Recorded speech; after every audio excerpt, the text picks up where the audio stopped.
diving. No, no, I never said 2 weeks. It's always been 3 weeks. As Michelle tackles the logistics, Howard organizes the gear, and he never travels light. 2 cameras and nearly 40 cases of equipment must all be packed and shipped to one remote location or another.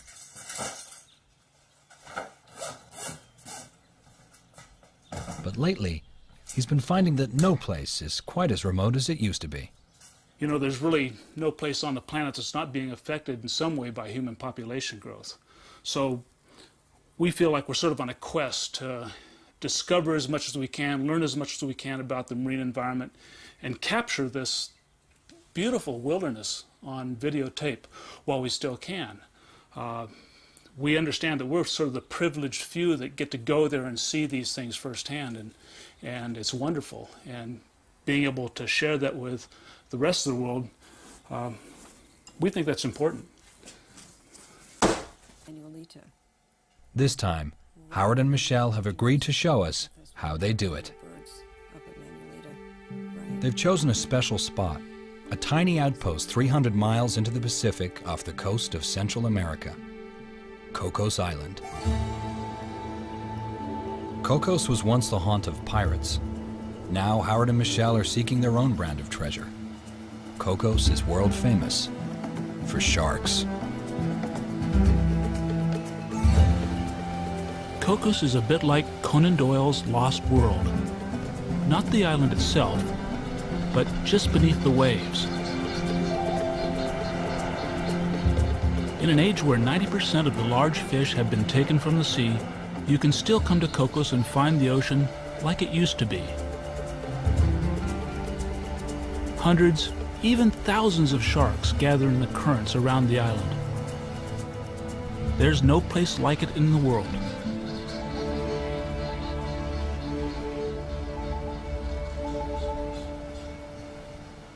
For some 10 weeks of filming, our home will be the research vessel Undersea Hunter.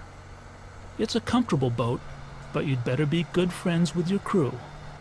Besides, your life depends on them. 25 years ago, Bob Cranston and I began filming sharks together off the California coast. He's been with me ever since. His diving and camera skills are extraordinary. Peter Craw spent years as a dive master in these waters and knows the treacherous currents that sweep past the island. I'll be relying on Peter to keep us out of trouble. Michelle seems an improbable undersea explorer. At barely 100 pounds, she's undersized for the heavy diving gear she must carry. In addition to organizing our expeditions, Michelle is a talented underwater still photographer and marine naturalist.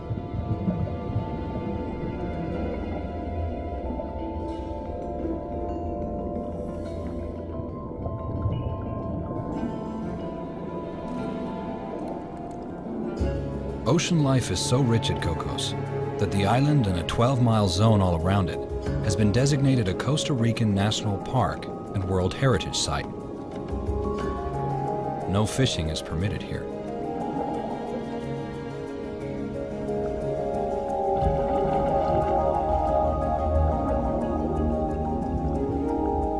Many of the large animals at Cocos are visitors, but most of the smaller species are permanent residents, like this pair of courting pufferfish.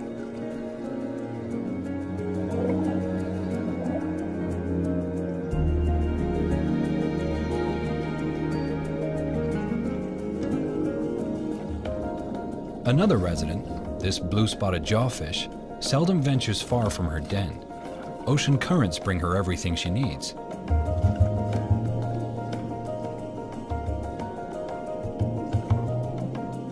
Because of these currents, almost every inch here is covered with life, and that makes Cocos both spectacular and dangerous.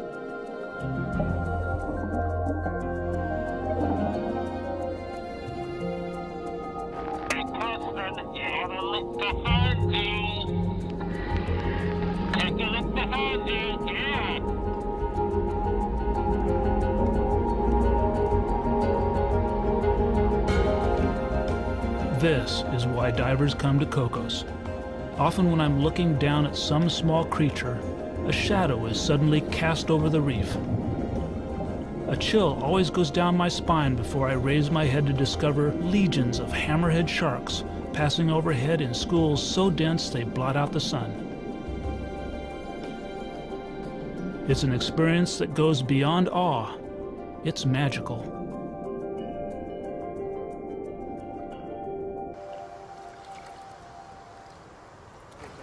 Howard and his crew don't rely on ordinary scuba here. Instead, they use a more sophisticated system that emits no bubbles and won't run out of air. This is the diving gear we'll be using for the film. It's very different than standard scuba equipment. This is a closed-circuit mixed gas rebreather, and it's very similar to the systems the astronauts use when they're in outer space. Basically, it takes the gas that you're breathing, purifies it, and recycles it, and then you just rebreathe it, hence the name rebreather. This thing makes filming wildlife much more efficient underwater. It's very, very silent. It allows you to get closer to the marine life, and you can stay down for very long periods of time. Besides, it's got communications in it. So this is the push to talk. It's kind of like talking with a bunch of marbles in your mouth, but Howard can understand me. I can easily understand him. Nobody can understand us.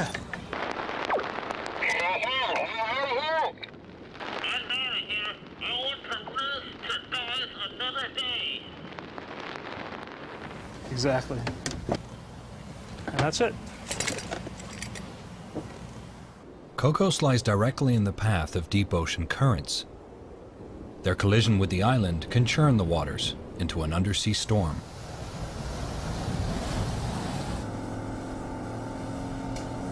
The currents around Cocos behave a lot like turbulent winds. Even when the surface is calm, the currents below can be unpredictable and dangerous, threatening to sweep us far out to sea.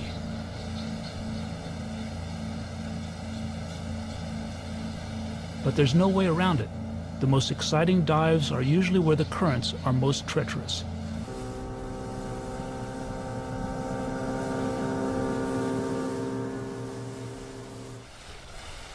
The only way to test these waters is to jump in. If we're able to work in the current, we might stay down for 2 or 3 hours at a time, or as long as our camera batteries last.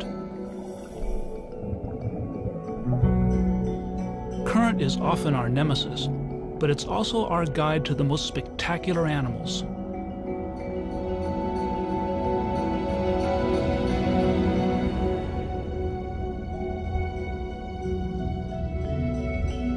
Eagle rays fly over the reef. But to feed, they drop down on the deep sandy plain and scan for animals hidden beneath the surface. To film them, Howard stops swimming and starts walking. I often take my fins off while filming animals in the sand. When I leave my fins on, I risk ruining the shot by kicking up big clouds of silt and sand. And then you'd never see how this ray makes a living. Rays and sharks are close cousins and share the same sensory abilities. They both detect the electric fields produced by living things. It's this special sense that allows sharks to find prey in total darkness or hiding beneath the sand if they pass close enough.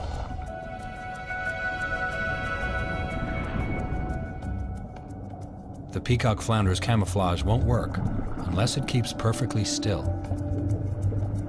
But camouflage helps the flounder ambush its own tiny prey.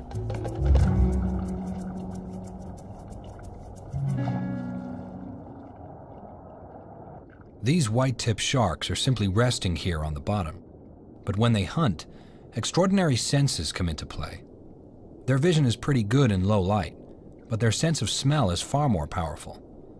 They can also track prey moving in the water by following subtle changes in water pressure. The tiny spots on his face are organs that can sense minute electrical fields generated by the twitch of a prey animal's muscle. But not everything interesting here is a shark.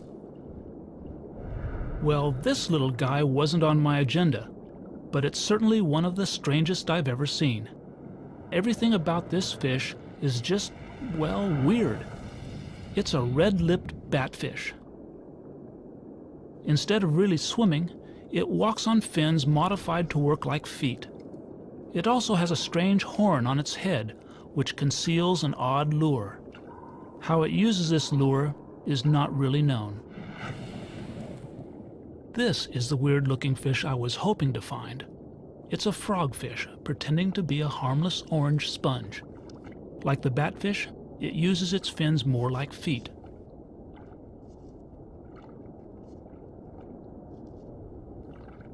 To move in for close-ups, I bring a heavy tripod to keep the camera steady.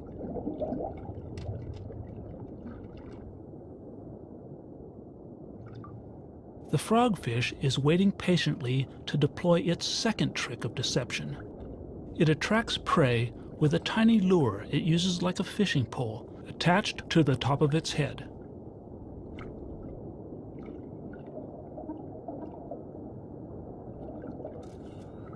While Michelle and I are hoping something will happen, Bob discovers some real action about a quarter-mile away.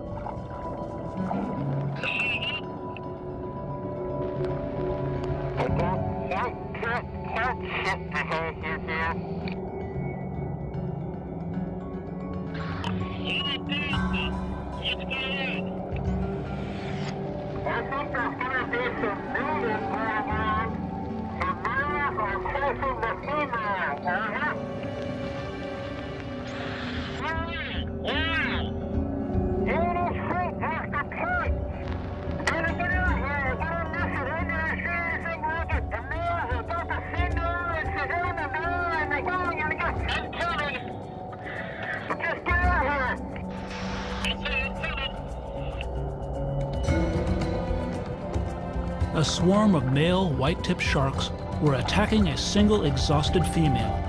It's one of the most violent courtships in the animal kingdom.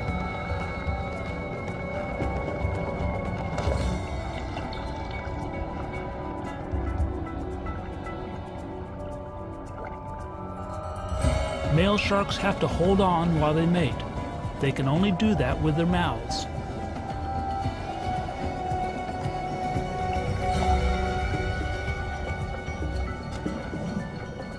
So they bite the female on the gills or pectoral fin. In no time, the female's gills are lacerated.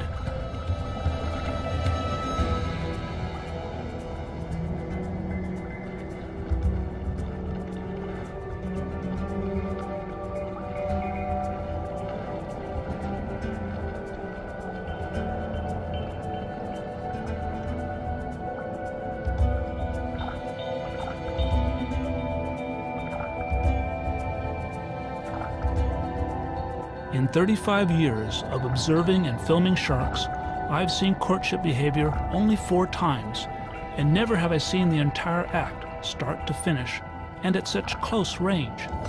It was unbelievably violent and brutal. When it's over, the female swims away, exhausted and bleeding.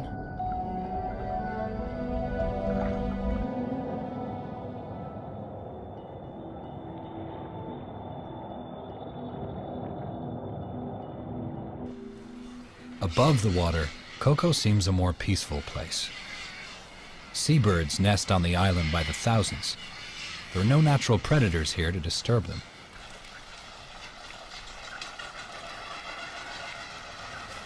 The fairy tern wastes no energy building elaborate nests. Instead, she lays her single delicate egg on a round tree branch. It's an incredible balancing act. The slightest mistake, and the egg will fall.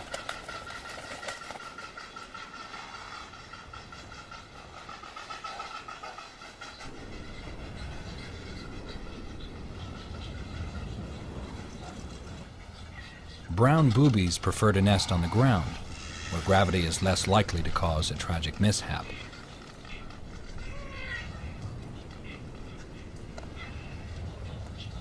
And the red-footed booby prefers to make crude nests in low-growing trees, where they raise down-covered chicks. But this idyllic island life is only half the story.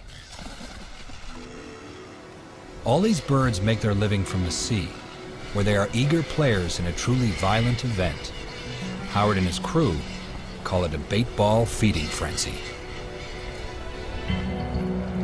Beneath the diving birds, predators herd a school of greenjacks and triggerfish into a tight ball and then pin them against the surface.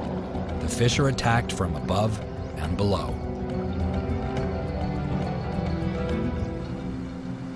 The crew takes turns on lookout for birds beginning to gather. When they see birds diving in to feed, they have to move fast. A bait ball frenzy doesn't last long.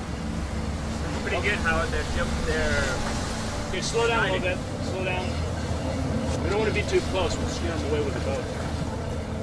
Okay, Captain Power, let's go in here. And, if it's good, I'll call for light.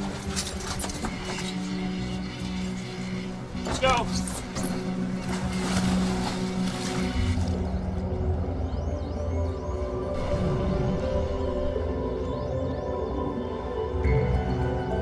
Silkies and black-tipped sharks cut through the school, devouring fish as fast as they can. Yellowfin tuna streak in like missiles, attacking at incredible speed.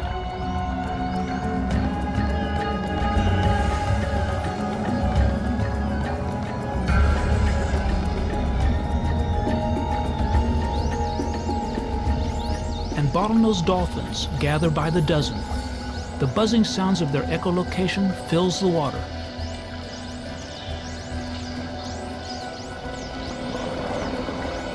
We hang back, careful not to get too close to the frenzy and risk being attacked by the sharks.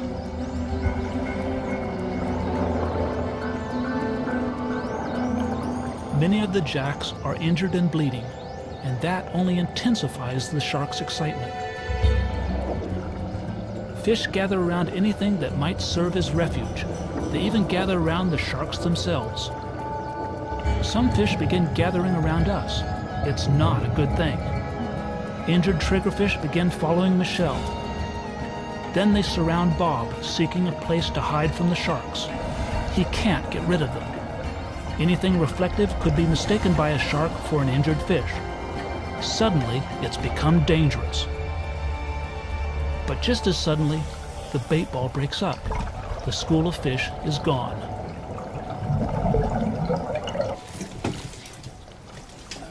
Pretty equal mix. Dolphins, yellowfin tuna, silky sharks, black-tip sharks. Birds And these diving poor in. little fish. Live fast, die young. And the whole bait ball was gone in about 10 minutes. You jump in, it's there, and you can actually see it getting smaller and smaller and smaller, especially with the tuna. The tuna are the fastest predators out there. They just go through it like a meat grinder. Howard, I didn't like that at all. All those fish came right around my head. I was swabbing them off like this. Sharks came right by my ear. I could feel them. I think I got hit by one. Next time I'm wearing a hood.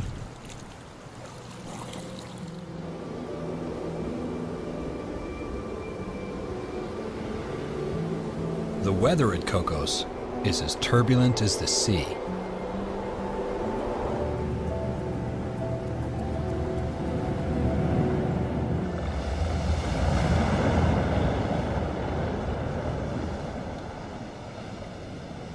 Beneath the surface, strong ocean currents play the part of wind and rain.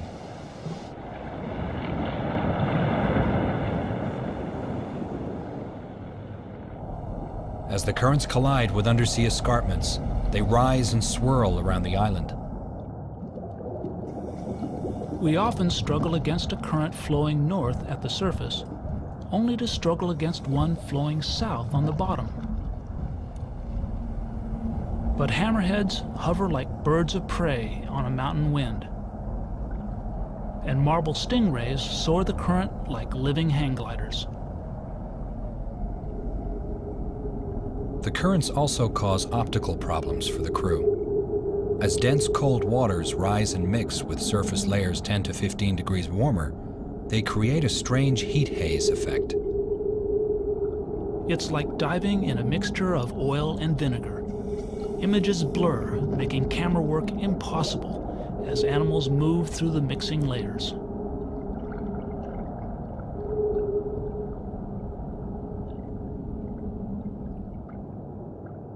But it's current that brings life to Cocos. Garden eels never leave their burrows. They rely on current to deliver drifting planktonic prey.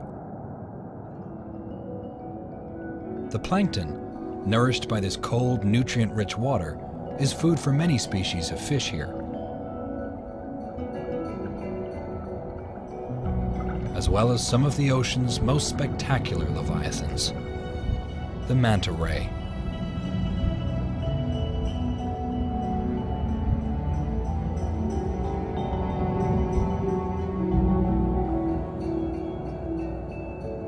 The whale shark.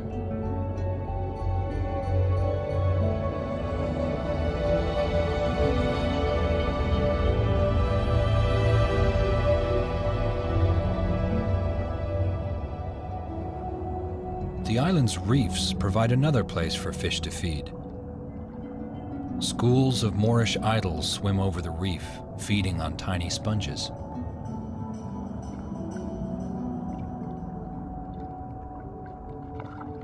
A hawksbill turtle grazes on algae that clings to the rocks. Her hard shell protects her from most species of sharks, and the whitetips show no interest.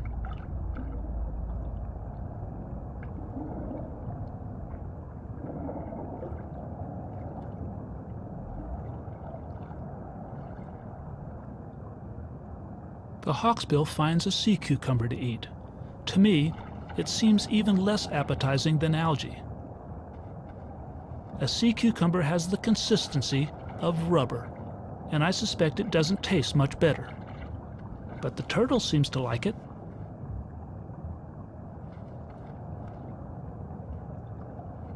Suddenly, I find myself being pulled away. The current has struck again. Come on, Hans. Come on here, like the turtle. The boat anchor has broken loose from the reef, pulling the movie light cable off station, and me along with it. Of course, the turtle doesn't care.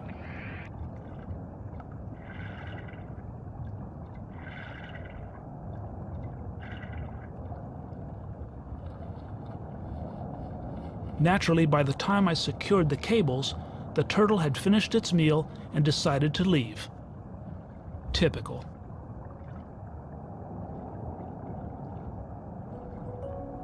Fortunately, Bob was there to get the last shot as the turtle ascended through a school of hammerheads.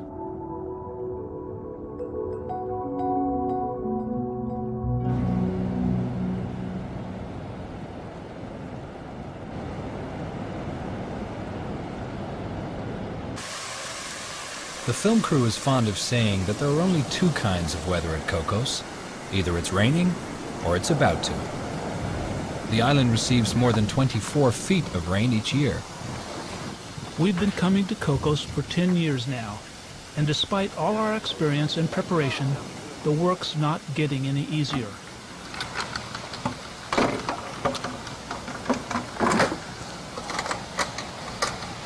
I know this place gets 24 feet of rain a year, but I don't know why it has to all come down the same day. That's weird here. I think all this mud will drift away in the current. The fact is, some of the creatures we've always counted on here are becoming much harder to find. Cocos is changing, and I'm beginning to worry about it.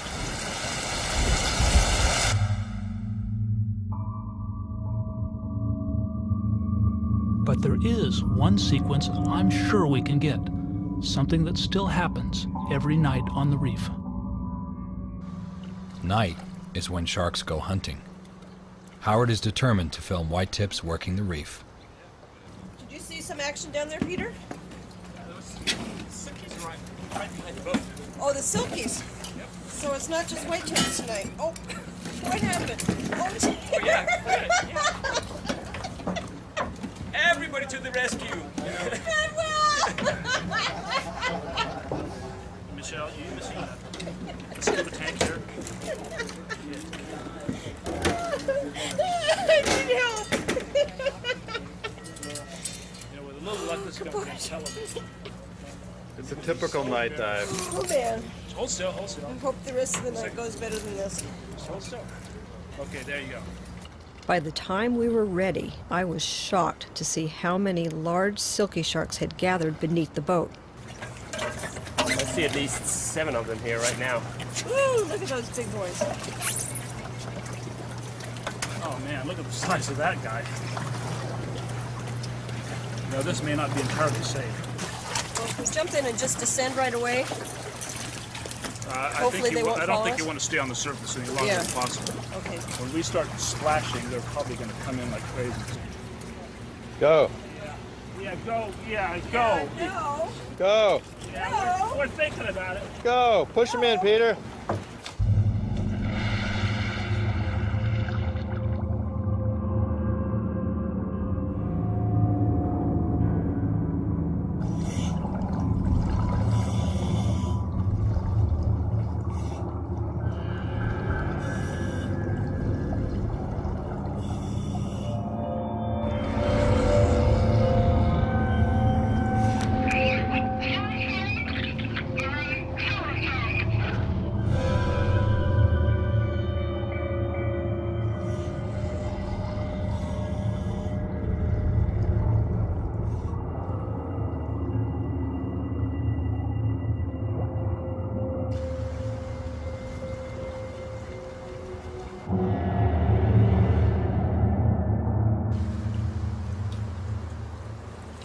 I didn't like that.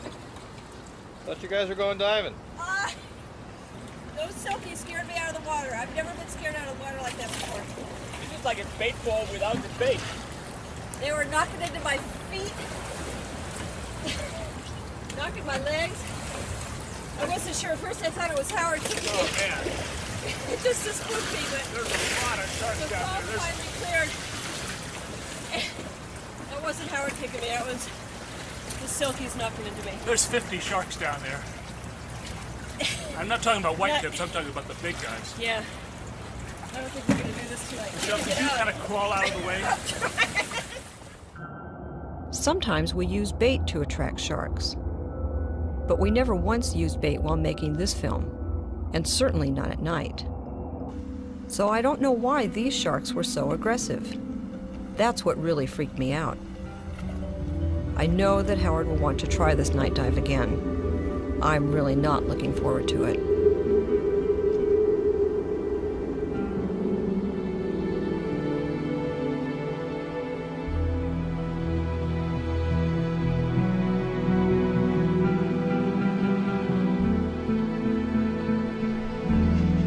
The next day, they try filming animals a bit less threatening than sharks. One of our goals was to develop a time-lapse system for capturing high-definition images of animals that move very slowly in real time. The system was developed largely by Peter, and this will be our first dive to test the camera.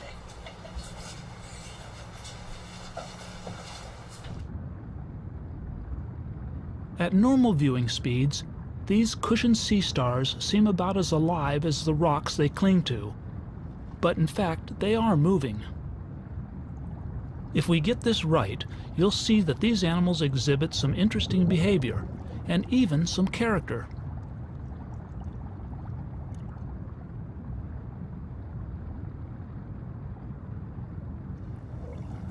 It's all set up. Now we just wait. When we speed up the action, you can see that these animals have a lot of personality. They twist, bend, and even glide over the reef.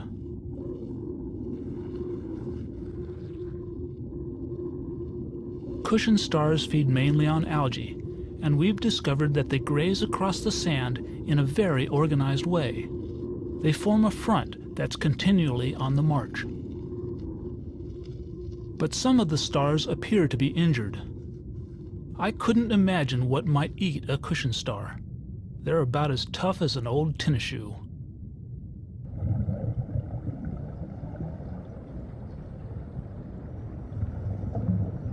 Then, as we explored some small caves, we saw lobsters approaching a cushion star. At first, they were scared off by a shark swimming overhead. But it soon became clear what was happening. Lobsters are nocturnal. During the day, they stay close to their dens. They may be afraid to venture out for something more interesting to eat, so they pick up a cushion star and start gnawing on the legs. The lobsters seldom finish their meal, since the cushion star is so tough, and so the stars survive with only some minor leg damage.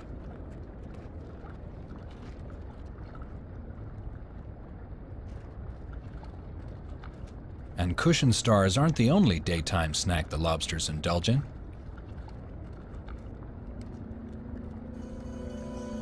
It turns out that lobsters will also feed on venomous sea urchins. Eating an urchin isn't easy. The lobster has to carefully break off the poisonous spines before feeding on the tasty meat inside.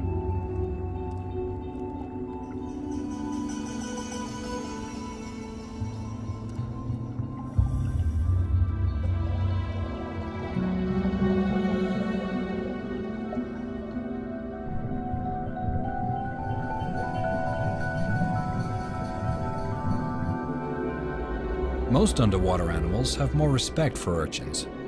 Baby cardinal fish are hiding in this forest of spines for protection from predators. But in this world, no defense is perfect. Leather bass have their own clever tactic. Several attack one side of this urchin cluster, driving the cardinal fish into the waiting mouths of leather bass on the other side. Then they return the favor, and all the leather bass get something to eat.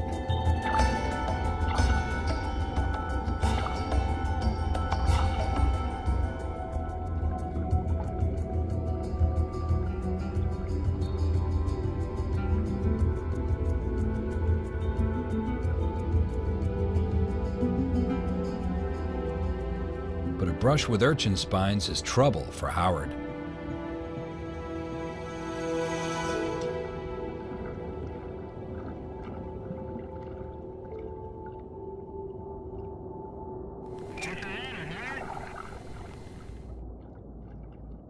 The sting from an urchin burns like fire.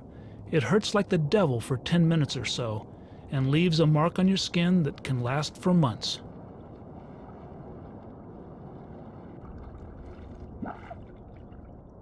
It's a little humbling to see a hogfish tackle an urchin so easily.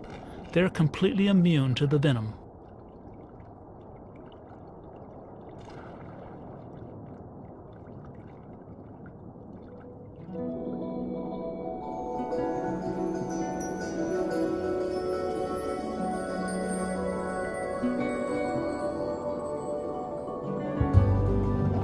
The motto on the reef is often thought to be eat or be eaten.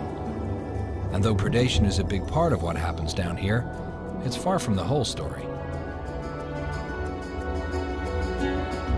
Life down here is amazingly complicated and sometimes surprisingly gentle. We've observed that courtship between male and female is seldom limited to the simple act of mating. Big-eye jacks pair up every evening and swim together for hours.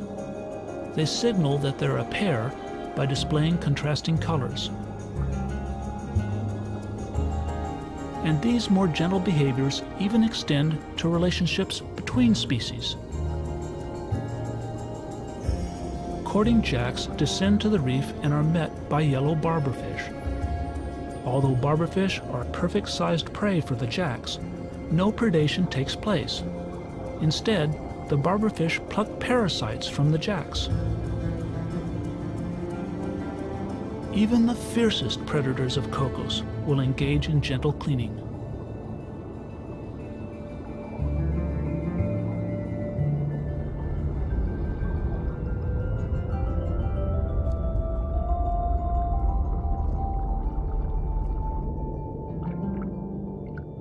Moray eels like to be cleaned too, though it can be a bit uncomfortable.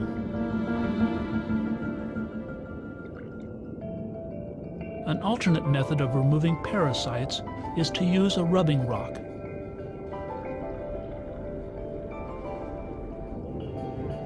And if no rubbing rock is handy, a turtle shell will do. But not all of this behavior is so easy to understand. And at this very ordinary looking rock, a real Cocos mystery plays out. The spectacular silver-tip shark, a rare species here, comes to this single rock to be cleaned by tiny rainbow wrasse. The wrasse are everywhere, but the silver-tips only visit them here. Why the silver-tips at Cocos come to this one rock and nowhere else is a complete unknown.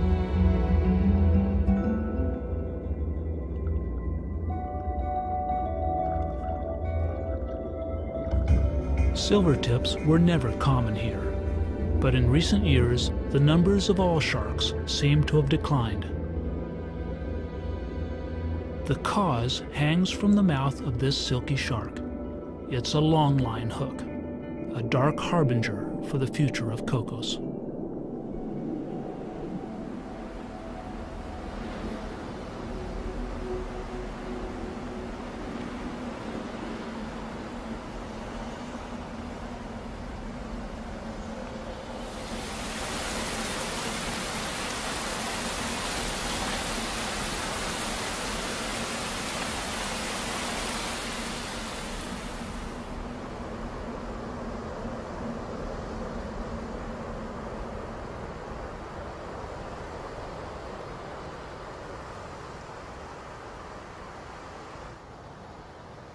Fishing boats have anchored at Cocos. Fishing is illegal for a 12-mile zone all around the island. But 12 miles is just a 2-hour swim for a migrating shark. These boats, and others like them, kill dozens of sharks every day. But Howard's work continues. He and the team have just one more week to capture the story of Cocos.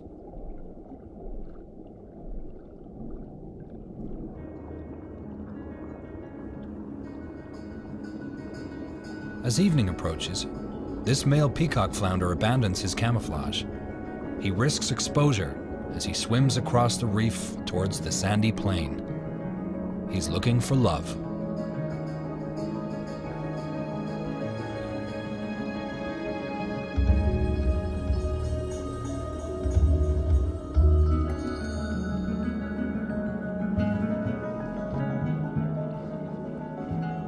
Once he spots a female, he begins an elaborate courtship that lasts more than 30 minutes.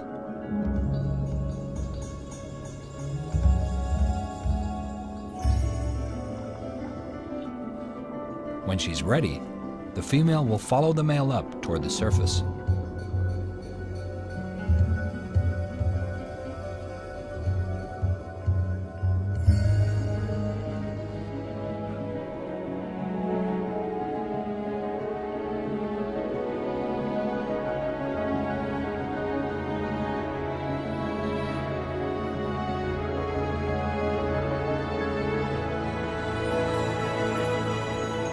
At the top of their ascent, they simultaneously release their spawn.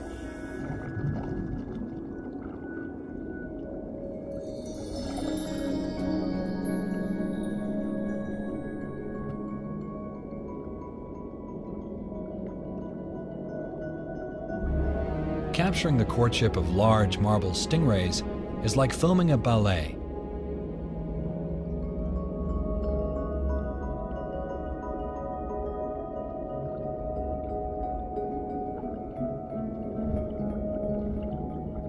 The dance of the marbled rays is certainly the most beautiful courtship we see at Cocos.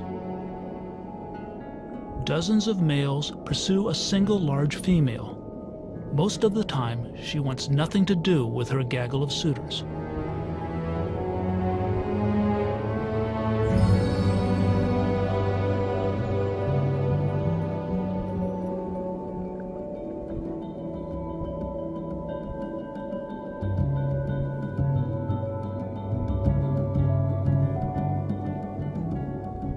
When she stops, the males hover overhead, surrounding Bob and me.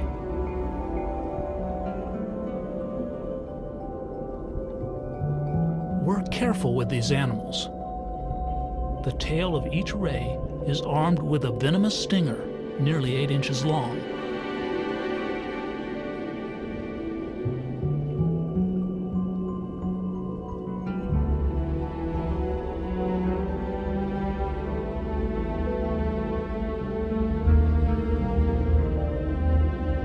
Constantly bumped and nibbled at by the anxious males, the female begins moving again. The procession resumes, gliding gracefully over the reef.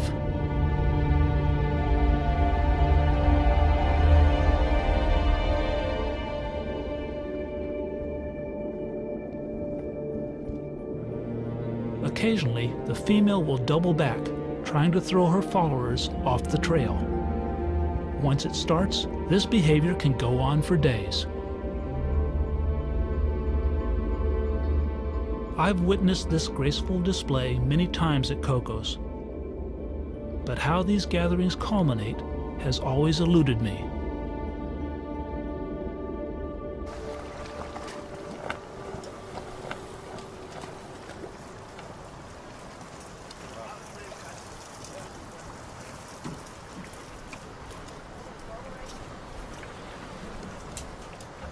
I'd like to get one really good shot of that female leaving. So I think she just later she wasn't about to pretty well. Think the bobble race is going to be there tomorrow? I hope so. I'd love to see actually what the mating looks like, because I've never seen that. All the time we've seen the marble rays, you know, doing these aggregations, and you notice the males will come up off the bottom. When you're hovering up high, they come up like to investigate, and I think maybe they think you're a female up there. Right, yeah, you know, and then they come up, and so maybe that the mating actually goes on near the surface. So when she's ready, maybe she just ascends, and all the males come up. I'm only guessing, though. I've never seen, you know, the actual act.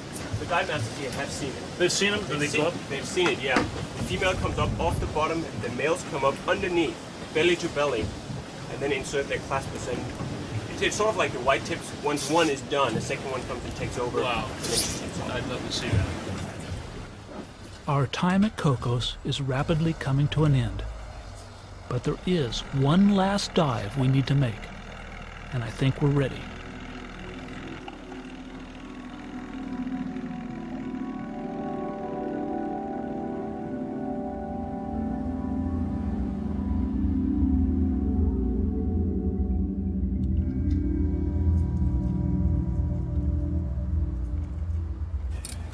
Here we go. Another night dive.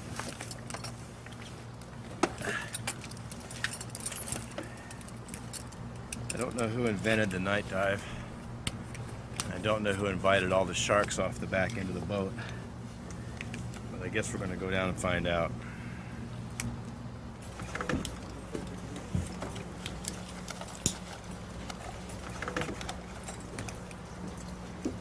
The silky sharks will probably stay high off the bottom. There's no bait in the water, so there's no reason for these sharks to bite. I just need to get down quickly, down to the bottom where it should be safe. Okay, ready?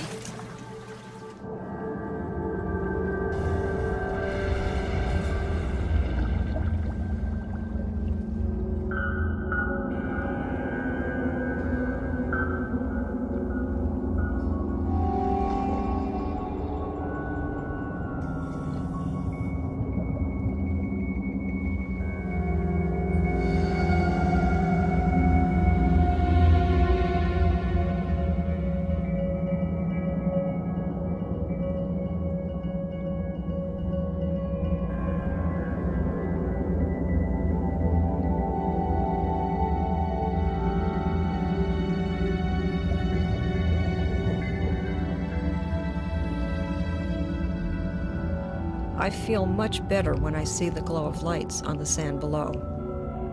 The silky sharks are staying well above us now, as Howard begins leading us across the sand and toward the reef.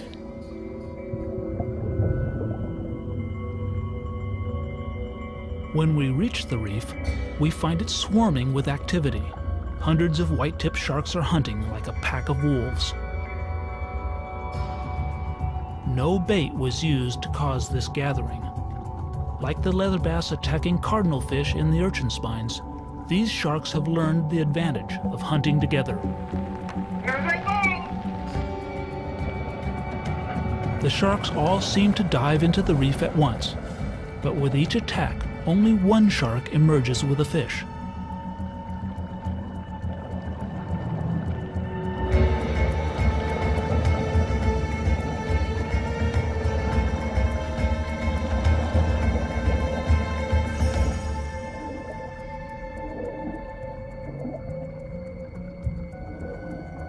Soon, we begin to see a pattern emerge. This pack strategy is more efficient than hunting alone. Sleeping fish take shelter in the reef. In the darkness, the sharks only sense their prey if the sleeping fish moves. Once a shark discovers a fish, it chases it deeper into the reef. Other sharks immediately rush in. If the first shark was alone, the fish might escape.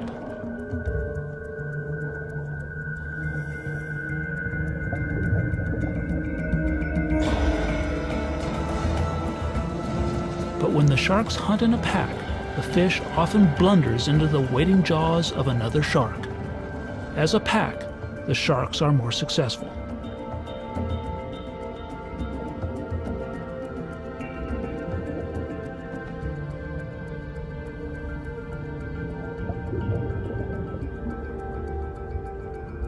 The fear I felt earlier seems a distant memory now. I'm thrilled to witness a nightly drama unfold just as it has for thousands of years before divers ever discovered this world. You might think all this wildness would be safe, hidden away at this little island. I only wish that were true.